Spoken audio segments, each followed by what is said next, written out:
Le grand avantage du cycle de 7 ans, c'est qu'on peut se passer des éphémérides. Il suffit d'apprendre à quel moment Saturne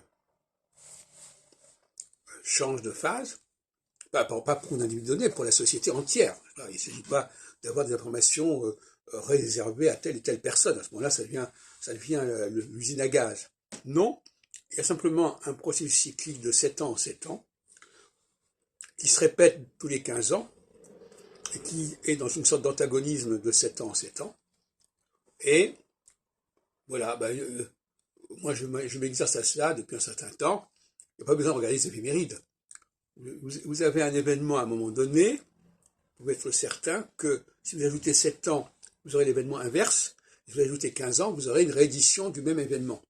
Donc, vous voyez bien que cette astrologie que je préconise, c'est une astrologie extrêmement accessible, extrêmement abordable, qui n'exige aucun savoir particulier, aucune connaissance particulière, supposée, censée définir la personne, son individualité, au moyen de tout un certain ensemble de configurations, etc.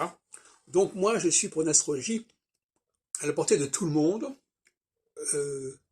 pas comme on l'entend dans les manuels d'astrologie du XXe siècle, où chacun peut apprendre à faire de l'astrologie. L'astrologie à la portée de tous, etc., on connaît. Non, je parle d'une astrologie, je ne dis pas que, parce que ça c'est des discours qui disent tout le monde peut devenir astrologue. Moi, ça ne m'intéresse pas que les gens deviennent astrologues.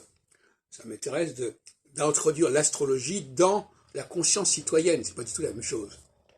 Donc, j'essaie de simplifier au maximum. C'est une astrologie minimale. Et, effectivement, comme disait cette dame Anita que j'ai interviewée, elle me parlait d'une astrologue qui ne tiendrait pas compte de l'heure de naissance, qui s'en passerait, etc. Et ça avait l'air de la scandaliser, comme si cette connaissance exacte de l'heure de naissance était la caution par excellence, la caution scientifique par excellence, du sérieux du travail de l'astrologue. Plus on est précis dans les calculs des positions astrales, y compris en maison et en signe, etc., plus l'astrologue est crédible et plus sa parole est audible.